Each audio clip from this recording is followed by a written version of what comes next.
I will be handing out, and we'll be taking test number 1. I've already talked about test number 1. It covers alkanes, cycloalkanes, alkynes, alkenes, and aromatic compounds.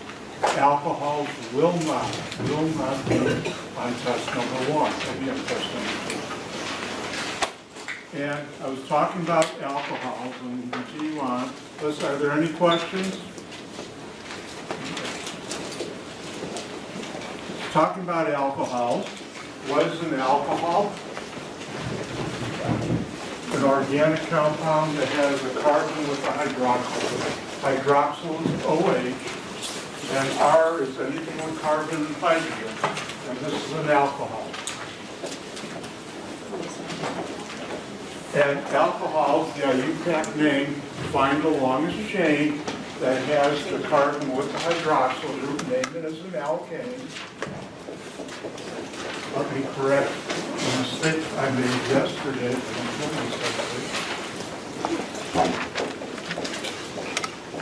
I should have done this.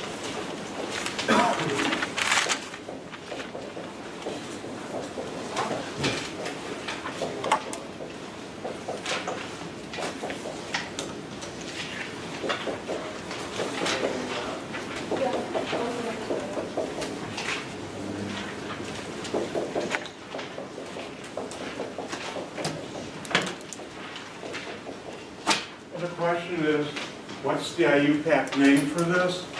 And I'll do this one, because I want to have some fun first off this morning. And the one I had before, I had the wrong number of carbons with a TBO group. Just put an extra to that, and we'll do this one correctly. I'll do it correctly. All right, first of all, this is the easy part of the semester. You look for what's not carbon, what's not hydrogen. Ooh, an oxygen got my attention. And it's got a hydrogen on it, hydroxyl group, on a carbon, alcohol. You find the longest chain that contains the carbon with the hydroxyl group. What is it? 1, 2, 3, 4, 5, 6.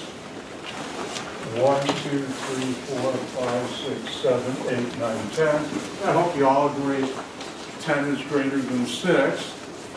And therefore, 10 carbons is a decane. But it's an alcohol, so you drop the E and add OL. Next, which carbon is it on?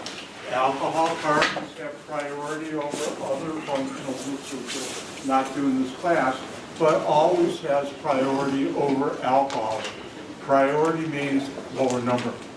Therefore, you always start from the end. 1, 2, 3, 4. If I started from this end, it'd be 1, 2, 3, 4, 5, 6, 7, 8.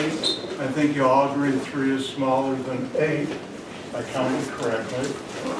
And therefore, it's now 3-decanol. That tells me where the hydroxyl group is. And am I done yet? No. I have an, oh, it's my favorite, the T-butyl group. It's on carbon 4. You can put dirt, but I'm going to be a lazy organic chemist, and just put T-butyl, so that's 4-T-butyl, 3-decanol.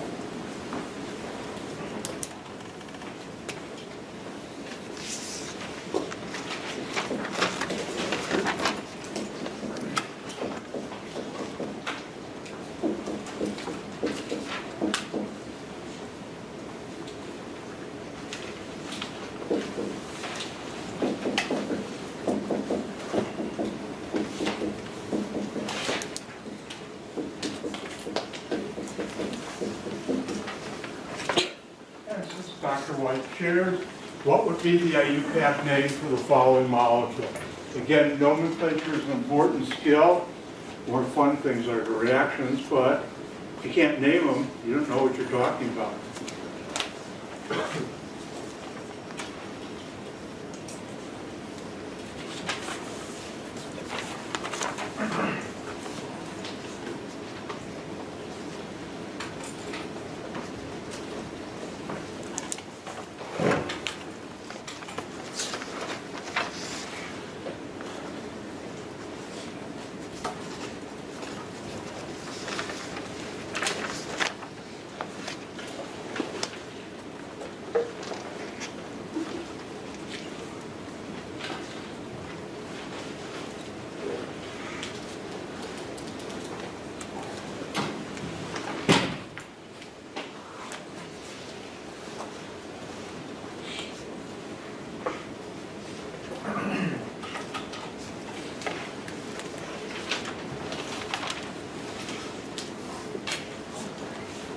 All right, looks like everybody's done. Let's take a look at this. First thing you do now is look at a molecule, and you always should, what's different? And here, oxygen with the hydrogen hydroxyl group. It's on a carbon, it's an alcohol. How many carbons in the longest chain that has the carbon with the hydroxyl group? Don't know, I'm going to have to count. 1, 2, 3, 4. 1, 2, 3, 4, 5. 1, 2, 3, 4, 5, 6, 7. Hope you all agree 7 is the largest number there. That would be heptane if it was an alkane. It's an alcohol, therefore you drop the E, add OL. And then which carbon is it on? You start from this end, because this gives a lower number. If I start from this one, 1, 2, 3, 4, 5, 6. I hope you all agree 2 is smaller than 6. And therefore it's 2-heptanol. And as soon as I say that, that's all spoken for. Oh, look what's left over. You're good, friend. The methyl group. We've got 2 of them. How do you denote 2? With the word di. Therefore, this is dimethyl. Oops, now out of the room here.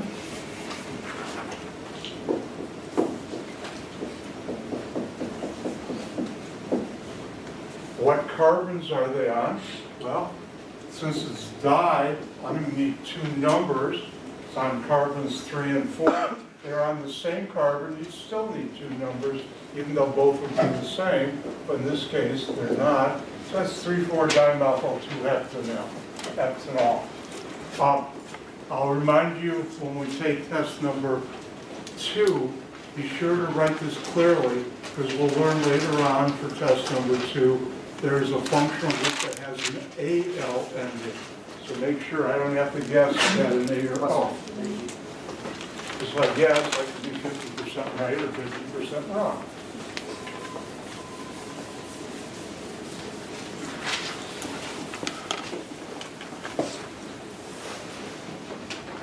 Now, the last time we talked about alcohols, at the very end of the lecture, I put this molecule up on the board, a very small molecule.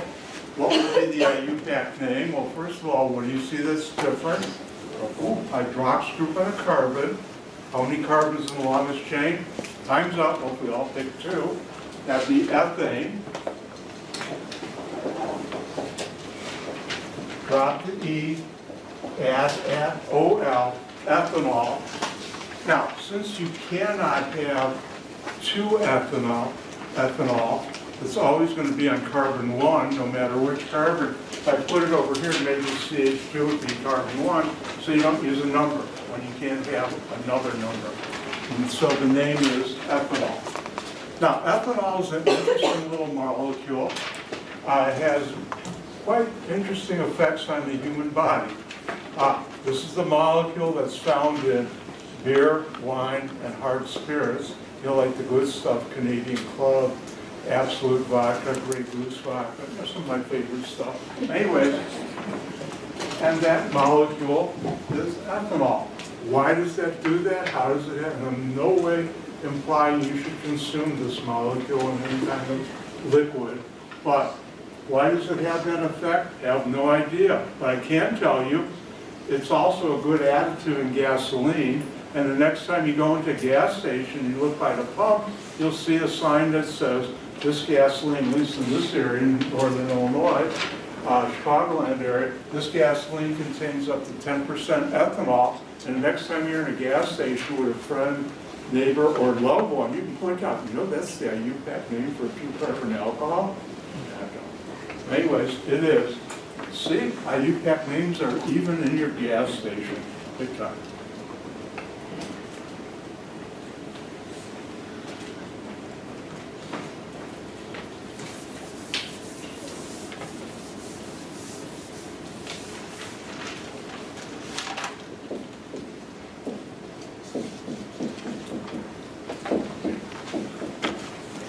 When you have an alcohol on a ring, I might have talked about this last time we were talking about alcohol, but it's good review if I already did it. It'll just take a little while. But here, what's different? Carbon with a hydroxyl group. What's the longest chain? Oh, no chain, but I have a ring. How many carbons in the ring? Each bend in the line is a carbon. 1, 2, 3, 4, 5 pentanes. Since it's a ring, remember it's cyclopentane. Since it's an alcohol, you drop the E, add OL. Now, like a double bond, when it's the only functional group, which will be true in this class, until we get into sugars way at the end of the semester, and we'll use what's called common names. When it's the only functional group, that carbon is always going to be 1. Everybody knows that because they know their IUPAC rules. IUPAC knows that, and therefore you don't use a number. Next, since this is 1, you number the substituents just like you do everywhere else. This would be 2 because you go in the direction, you give the substituents the lowest number. Always your old friend again, the methyl group. And that would be 2-methyl-cyclopentanol.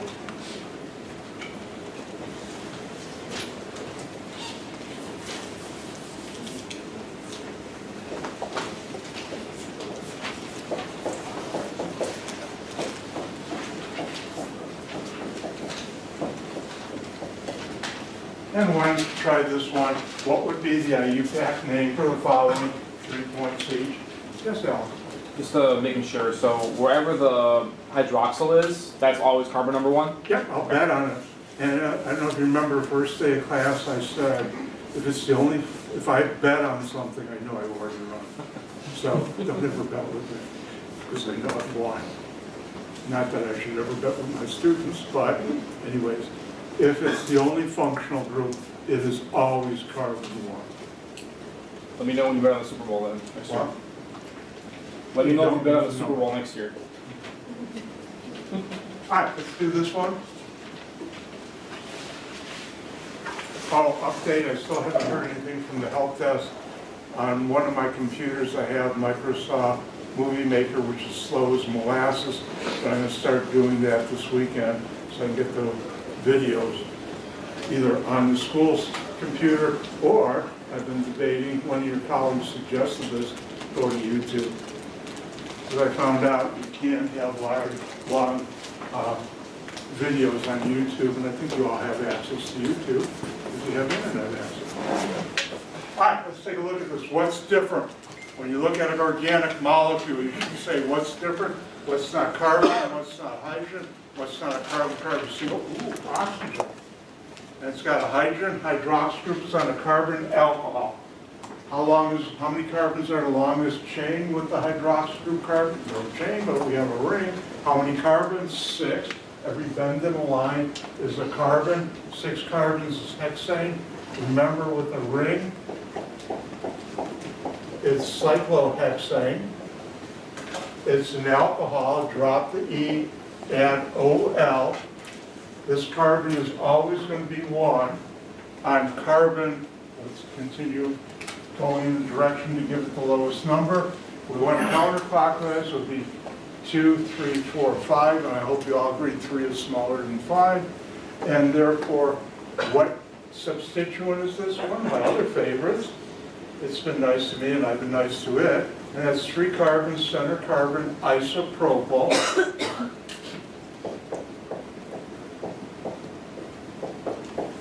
And it's on carbon 3. So that's 3-isopropyl cyclohexanol. Again, no number when it's the only functional group.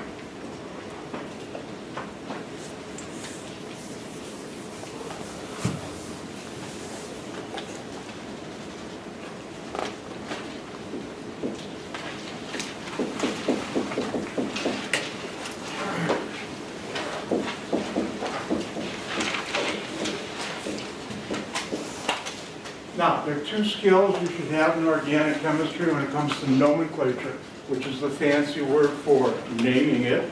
And that is, first one you just practice. Here's the structure, give the IUPAC name.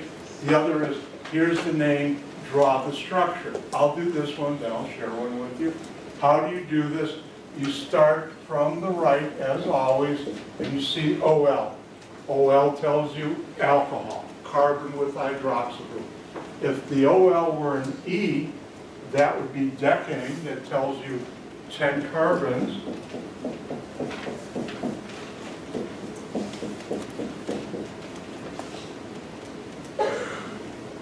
Now, one thing I mentioned earlier, but I'll mention again because now I'm going to do it full blast all the time, and that is I learned in Good Habits I Don't Break that when I draw a functional group, I start from the right, counting. You can just as easily start from here, and on a test that would be totally correct, but it's on carbon 1. I'm going to call this one carbon 1. You could have called this one, but I don't do that. And I have a hydroxyl group. It could be that way. It could be pointed down. Doesn't matter. I guess it could be pointed up too. And next, I go this way. The 1-decanol tells me the hydroxyl group is on carbon 1. Carbon 3, I have an ethyl group.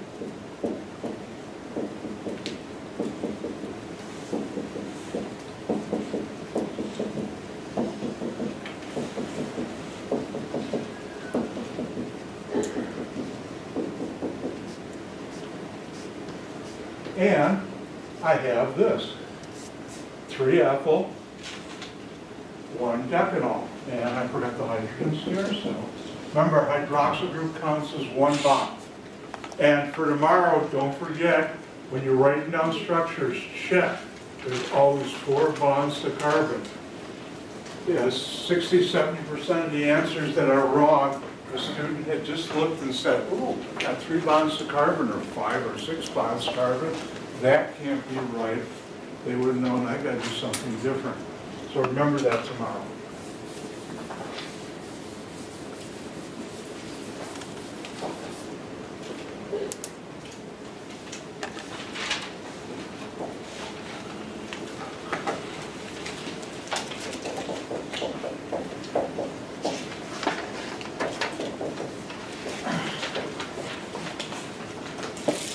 And why don't you try this one? The question is, draw the structure to follow. By the way, you're doing organic chemistry, and it's not that bad.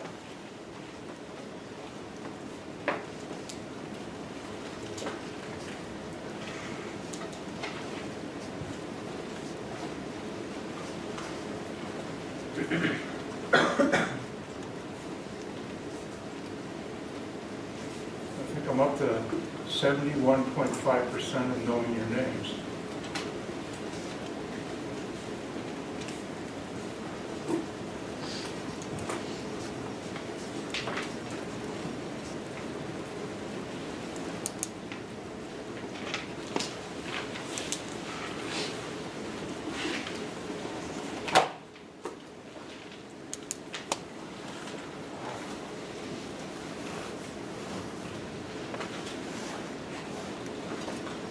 For those of you who have lab tomorrow, don't forget to wear proper clothing, bring your safety glasses or goggles, don't forget to bring the lab that's due tomorrow, and don't forget to do your to-do list.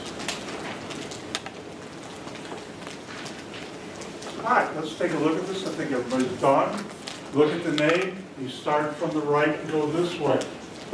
OL ending, alcohol. If this were an E octane, well, I know that's a carbon. Hopefully you do too.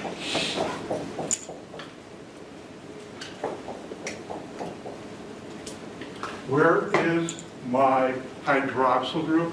Carbon 3. Now you're going to call this carbon 3. I don't, because I start from the right. Either way is correct, but I'm going to do it that way. Carbon 3, OL ending, alcohol, hydroxyl group, OH. And then methyl group, oh, you know what that is. And it's on carbon 2.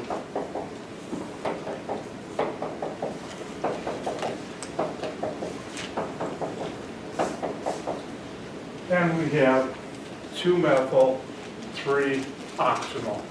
And there you go. You're missing a hydrogen. That question? You're missing a hydrogen. Oh my goodness, I am. Thank you for pointing it out. Doesn't it feel good to know when the instructor makes a mistake? Not that it feels good for me. Did I get it right this time?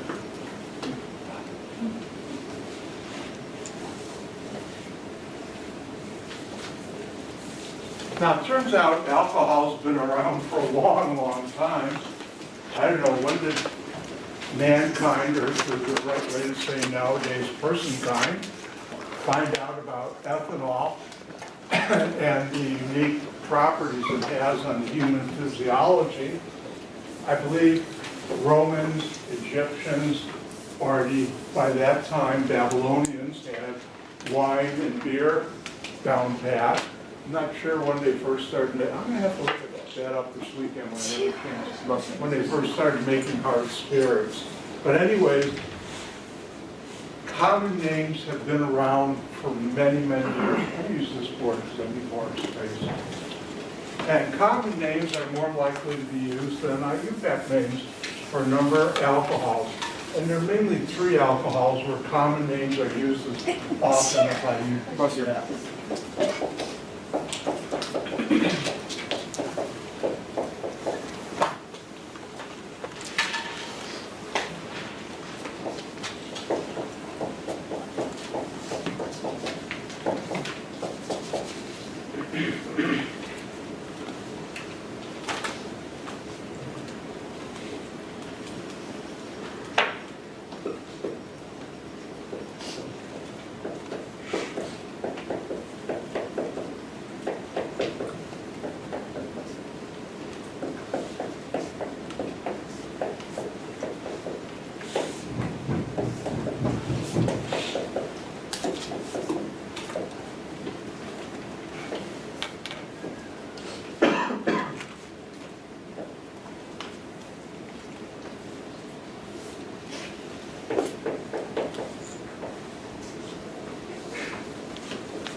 And here I have 3 alcohols that are usually called many times by their common name.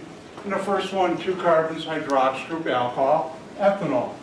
Next one, 3 carbons, even though I've drawn it this way, and 3 carbons. Center carbon has the hydroxygroup, so that'd be 1, 2, 2 propanol. Propane, drop the E and OL. And now here's a molecule I wrote 2 different ways. All I've done is rotate it 90 degrees. Let's look at this one first. And this would be 3 carbons, propane, alcohol, propanol, hydroxygroups on 2, and you have a methyl group on 2. Now, the common names, what they do is, if you pretend whatever, or look at whatever is attached to hydroxyl group is an alkyl group, name that R group. In the case ROH, consider that an alkyl group, name it as an alkyl group, and then add the word alcohol at the end. See board, well, I better do it. I'm doing it. Anyways, here's the common name.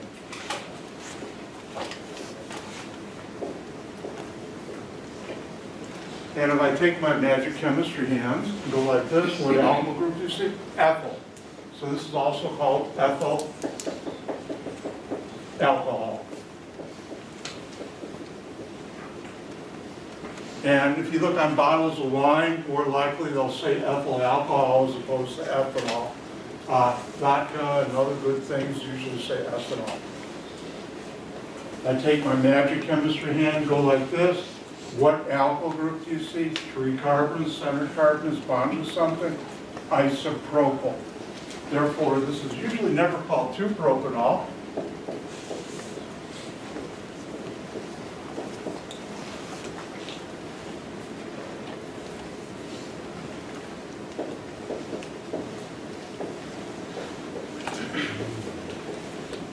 It's called isopropyl alcohol.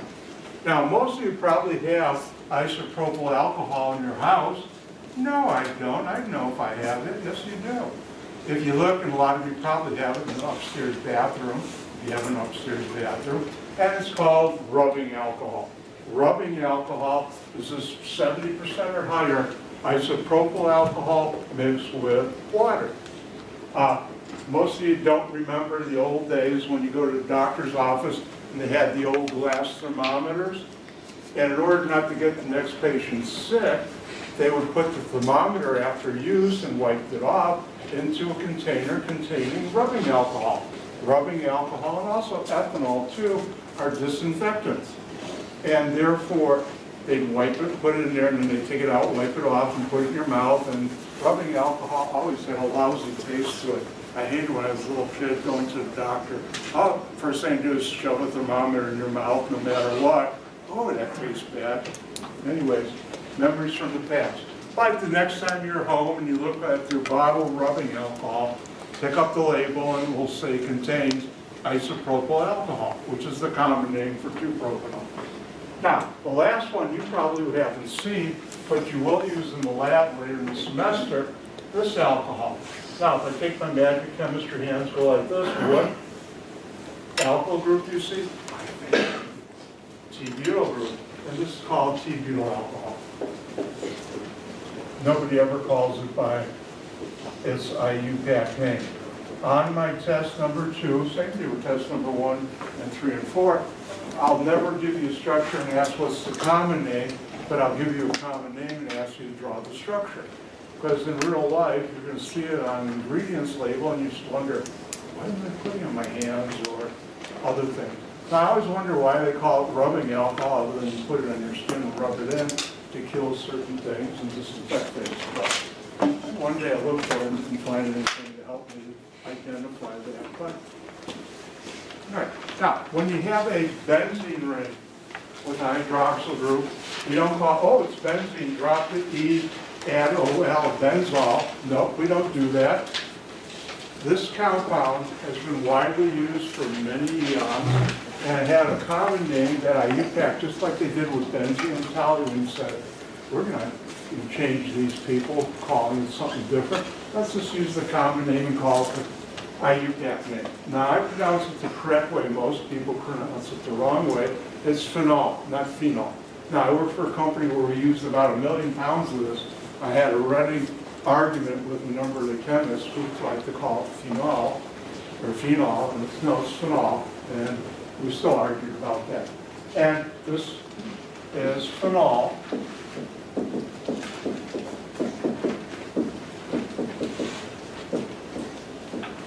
You'll learn later in the semester it's used, reacted with other stuff to make what's called a resin.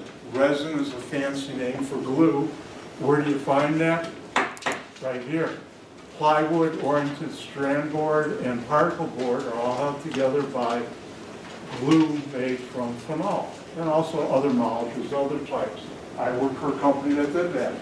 I didn't work in the area there. The resins we made that I worked with specifically and managed were used to hold sand together to make molds for foundries. And some of my more fond memories from working at that company was having to go on an emergency the next morning to Saginaw, Michigan to go to the GM foundry plant there. It was huge. It was bigger than this whole campus. And they made V8 and V6 engines there. And I happened to see them do it on the conveyor belt or assembly line. It was amazing.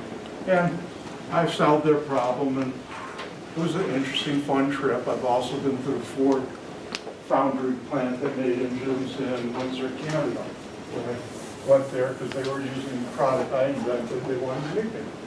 And it was a nice trip to go up there, go to Detroit, go over to Ridge. Now, phenol, like toluene,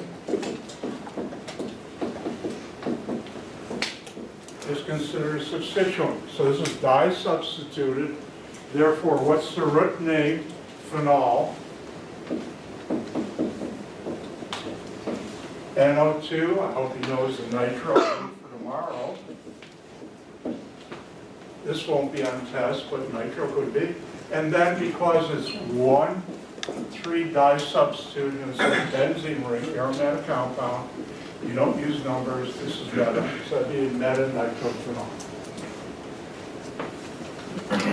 Now, phenol itself and derivatives of phenol are antiseptic or molecules that kill certain bacteria or has biocidal properties. Not that I get any product kickback, I wish I could, but if you ever use this product, which I do, Carmex, and you put it on your lips in the winter, and you feel that tingling sensation, that's because of the phenol. If you look at the ingredients, it says, oh wait.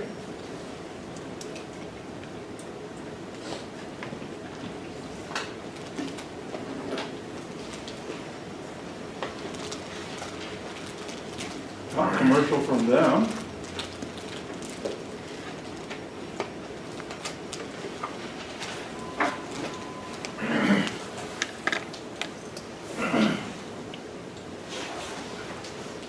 And you can see I'll never be a hand model, but that's beside the point.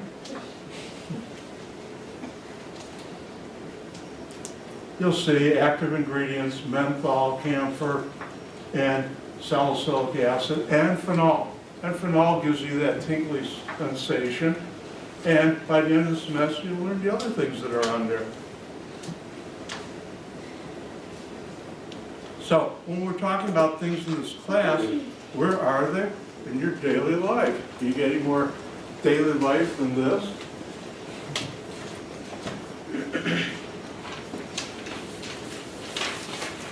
And we'll talk later on, I'll teach you how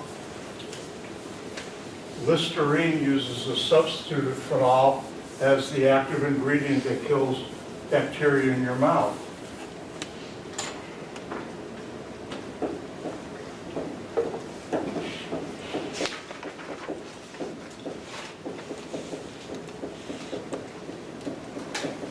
And I'd ask you, what's the UPAC name for the following molecule?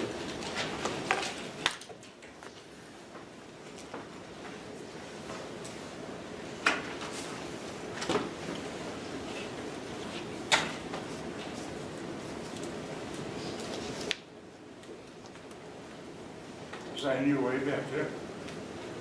How can you see it better?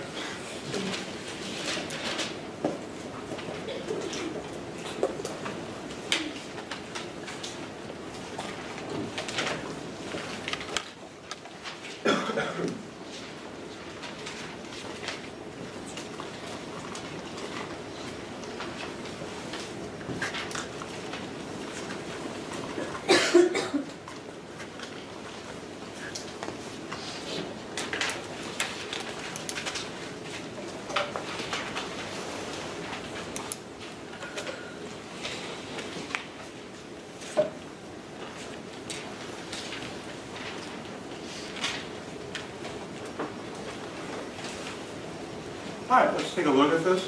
Hopefully the last letter is this one down. And we look what's still, benzene ring. Hydroxyl group, oxygen and hydrogen, that's phenol.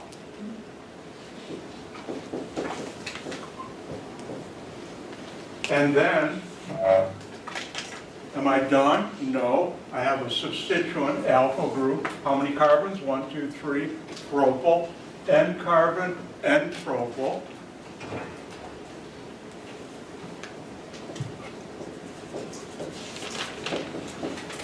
Where is it? Well, if this is 1, 2, 3, 4, it's on 4, and that would be para. So that's para and propylphenol. Now, the argument I had with chemists at my company, they'd call this N-propylphenol, and I would say, well, if you call that phenol, how come when I do this, you call it phenol? It still should be phenol. And we had some interesting arguments, especially in the bar. But anyways, that's another story for another day, years from now. All right, let's move on. Got everybody's attention. The next couple of slides help you understand the chemistry of alcohols and certain physical properties, but I'm turning the switch. Will it be on the test to click off? It won't be on the test, but it's good information to cover. All right, first thing, alcohols can hydrogen bond. What's a hydrogen bond? Hopefully you remember that oxygen, nitrogen, and fluorine, they're low non-bonding pairs of electrons, can form a very weak interaction, intramolecular. Intra means between two molecules, molecular bond.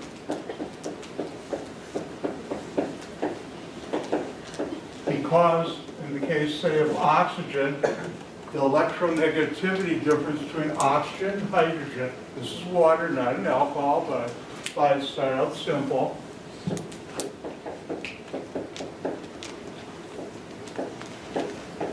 There's a dipole moment, slight charge. This is little delta. In math, that's capital delta in Greek or Greek alphabet. That means difference. This is a smaller case delta, and in science we use that to mean little. So that means slight or little negative charge, slight or positive charge there. And because opposites attract, there's a slight attraction, and we call that a hydrogen bond. Slight, but quite important. If it wasn't for hydrogen bonds, the substance, water, would be a gas right now. It's a liquid. Where other molecules that are the same molecular weight are gas because of the hydrogen bonding, it's liquid, which allowed life to form on our planet. It would be quite different if water was a gas. We wouldn't have it in our blood, or we'd be looking different because it would be a gas. But anyways, same thing happens.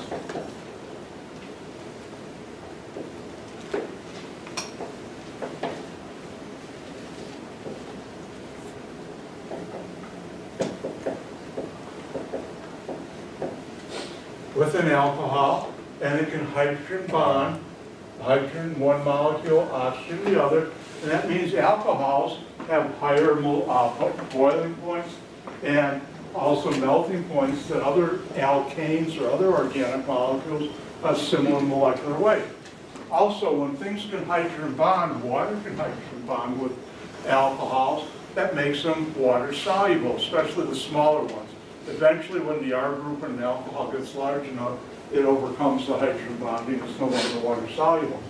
But do not try this the next time you're in an establishment that serves mixed drinks or drinks with alcohol. Don't tell the bartender, you know why the ethanol is soluble in that drink you just gave me? It's because of hydrogen bonding. Bartenders do not like to be taught chemistry. Don't ask me how I learned that. All right. Now, again, the switch is still off.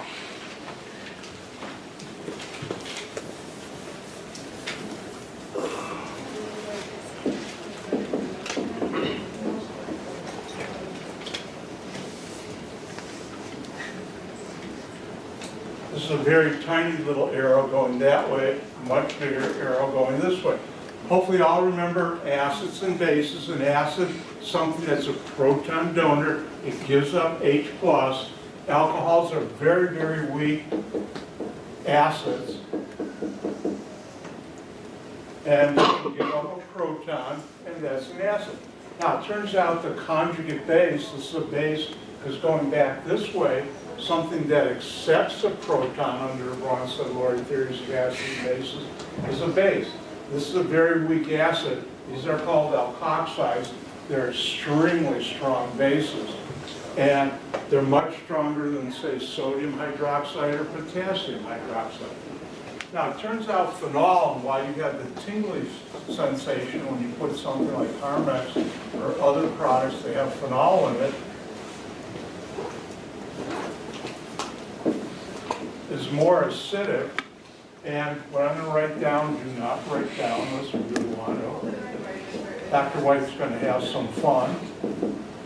It's called an alkoxide. It has a name, phenoxide anion. My knowledge of that was in my last patent, and I used it. And this is much more acidic, meaning the equilibrium is more to the side, because I can draw other resonance forms, which makes this more stable than that, and more likely to go to that. I'll just show you one. Bring the electrons here.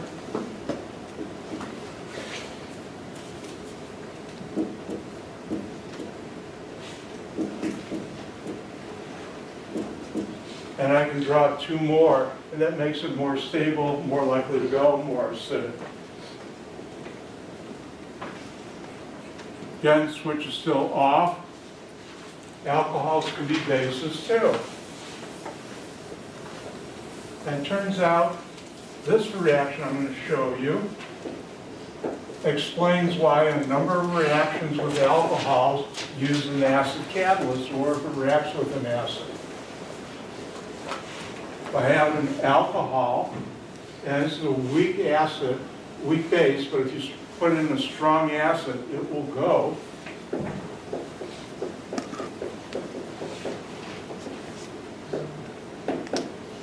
You form this intermediate. I put brackets around it because it's not really isolated. Time to use my chemistry hands, actually organic chemistry hands. Anybody see a familiar molecule there? Two oxygen and oxygen, water. And what happens is, when this is formed, it immediately says, water, which is a nice stable molecule, says, well, I'm nice stable, I'm out of here, goodbye. It leaves, that's what minus H2O.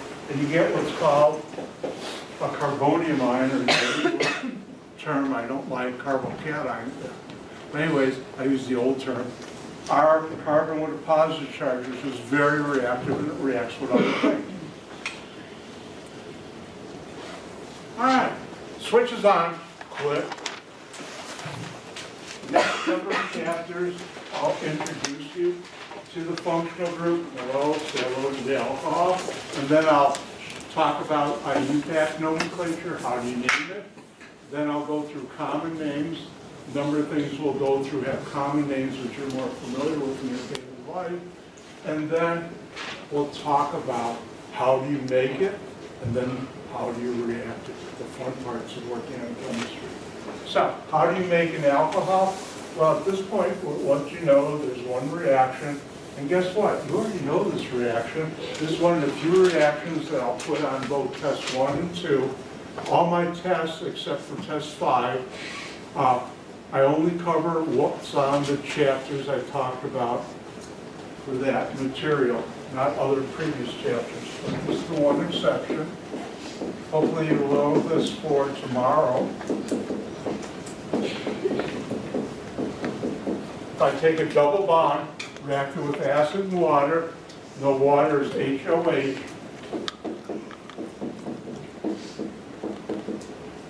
Break the pi bond, it follows Markov-Coste rule. The carbon with the most hydrogens, double bond gets the hydrogen, the other carbon gets the hydroxyl group.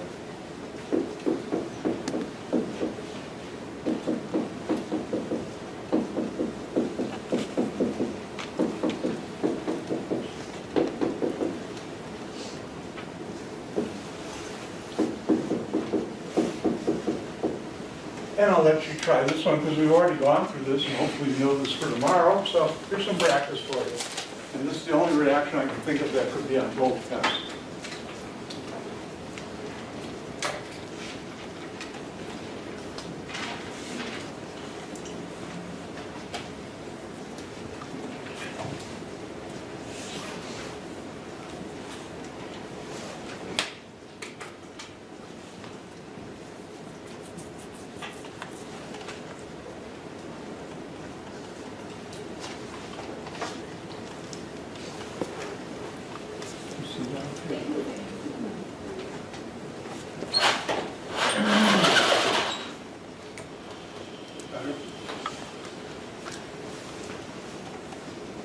I didn't put the board on this wall. No, that's, I don't know.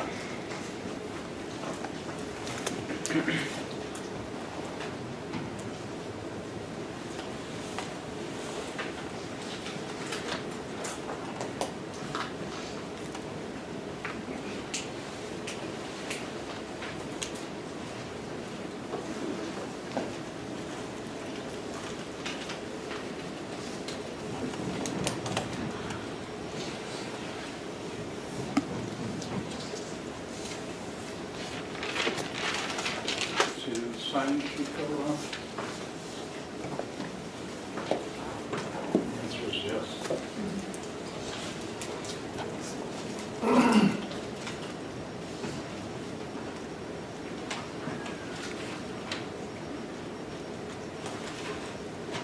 All right, let's take a look at this. Question is, what's different? What's not carbon? What's not hydrogen? What's not a carbon-carbon single bond? Double bond. What am I reacting with? Acid and water. What do you get? Break the pi bond. One carbon gets the H, the other gets the OH. Hydroxyl from water. And you break carbon-carbon single bonds? No. So I have 1, 2, 3, 4, 5, plus one more is 6, 5 across.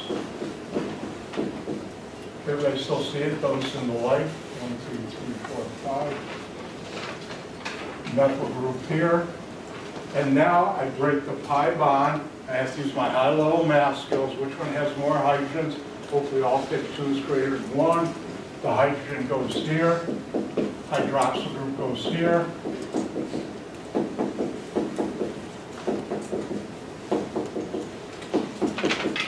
And there you go. And that's how you do it.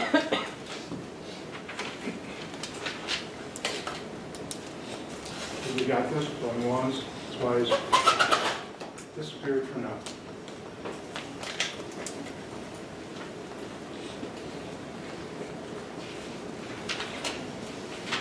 All right, let me finish up on this last. Now that you know how to make an alcohol, the fun part is reacting it. And I'll be getting into some things you never thought I could get into. Some of it will get pretty sweet, so look out. And tomorrow, not tomorrow, Monday or Tuesday, I'll be talking about dehydration of alcohols to alkenes. It's a way of reacting an alcohol with sulfuric acid at very high heat. You lose water and you form a double bond. And the nice thing about this reaction, why talk about it, and that's because in nature you can find a lot in alcohols. If you can dehydrate, it allows you to make a lot of double bonds, which is a good thing. With that, I don't want to get into it today. I'm going to let you out almost a whole 70 seconds early.